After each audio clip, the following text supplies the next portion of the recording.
ஊதியம் கிடைக்காத இந்திய தொழிலாளர்கள் குவைத்தை விட்டு வெளியேற அபராதம் இல்லாமல் ஏற்பாடு செய்யப்படும் என கராபி நேஷனல் நிறுவனம் அறிவித்துள்ளது. நிறுவனத்தின் அறிவிப்பு பலகையில் இது தொடர்பான நோட்டீஸ் ஒட்டப்பட்டுள்ளது. ஆனால் இந்த அறிவிப்பை ஏற்கப் போவது இல்லை என்று போராட்டத்தில் ஈடுபட்டு வரும் இந்திய தொழிலாளர்கள் தெரிவித்துள்ளனர். கடந்த 10 மாதங்களுக்கும் மேலாக ஊதியம் வழங்கப்படாத நிலையில் தற்போது இந்த அறிவிப்பு வெளியிடப்பட்டிருப்பதால் உள்நோக்கம் இருப்பதாகவும் அவர்கள் தெரிவித்திருக்கின்றனர்.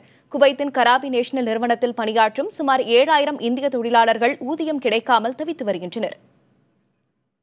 இது தொடர்பான கூடுதல் விவரங்களை நமது செய்தியாளர் கலீல் பாகவியிடம் கேட்கலாம். தமிழ்ச்சங்க நிர்வாகி கலீல் பாகவியிடம் கேட்கலாம். கராபி நேஷனல் நிறுவனத்தோட அறிவிப்பால இந்திய தொழிலாளர்களுக்கு பயன் ஏதேனும் இருக்கிறதா? மேடம், முதல்ல புதிய தலைமுறைக்கு நம்முடைய நன்றிகள். காரணம், இங்கே அவதிப்படக்கூடிய குவைத் தொழிலாளர்கள் குறித்துண்டான தகவல்களை தொடர்ந்து வெளியிட்டு அவர்களுடைய வாழ்வாதாரம் மீட்கப்படுவதற்காக வேண்டி செய்திகள் வெளியிட்டு வருகின்றீர்கள்.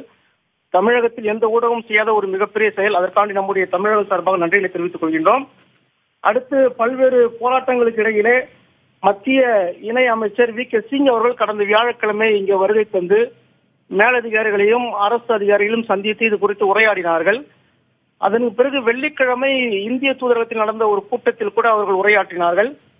அதனுடைய தொடர்ச்சியாக அந்த கராபி நேஷனல் கம்பெனி என்பது ஒரு அறிவிப்பு வெளியிட்டிருக்கிறார்கள். அதாவது எந்த விதமான அபராதமும் இன்றி நாட்டை விட்டு வெளியேறுவதற்கு நாங்கள் முயற்சி செய்கிறோம் என்று சொல்கிறார்கள். இது மிக மிக தவறான நடவடிக்கை. காரணம், ஏறக்குறைய 15 மாதங்களுக்கு மேலாக சம்பளம் நிலுவையில் இருக்கின்றன. பணியில் இருப்பவர்களுக்குண்டான மற்ற தொழில் எதுவும் கொடுக்கப்படவில்லை. ஒரு கம்பெனி நிறுவனத்தில் குவைத் நாட்டில் தங்கியிருப்பதற்கு அக்காம அடிப்பதற்கு அந்த கம்பெனி நிர்வாகம் தான் பொறுப்பு.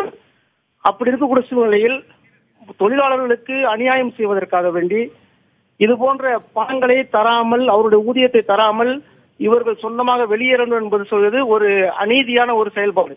இதை தொழிலாளர்கள் ஏற்றுக்கொள்ளாமல் இன்னும் போராட்டம் நடத்தி கொண்டு வருகின்றார்கள். இது இந்திய அரசுடைய கவனத்திற்கு கொண்டு செல்லப்பட வேண்டும். வி.கே. சிங் அவர்கள் வந்த வருகை தந்த நிகழ்வு ஒரு விதத்தில் வெற்றியாக இருந்தாலும் இன்னொரு விதத்தில் அது முழு தோல்வி என்பதை இங்கு உள்ள தொழிலாளர்கள் நமக்கு சொல்லித் தருகின்றார்கள். எனவே இந்திய அரசு, குறிப்பாக அமைச்சர் சுஷ்மா ஸ்வராஜ் அவர்களோ அல்லது பிரதமர் நரேந்திர மோடி அவர்களோ இது முழுமையாக தலையிட்டு ஏறக்குறைய 9000 இந்தியர்களுடைய வாழ்வில் ஒளியேற்ற வேண்டும் என்பதுதான் இங்கு உள்ள அந்த தொழிலாளர்களுடைய ஒரு ஆசை என்பதை இதை புதிய தலைமுறை வாயிலாக தெரிவிப்பதில் மிக மகிழ்வடைகின்றோம்.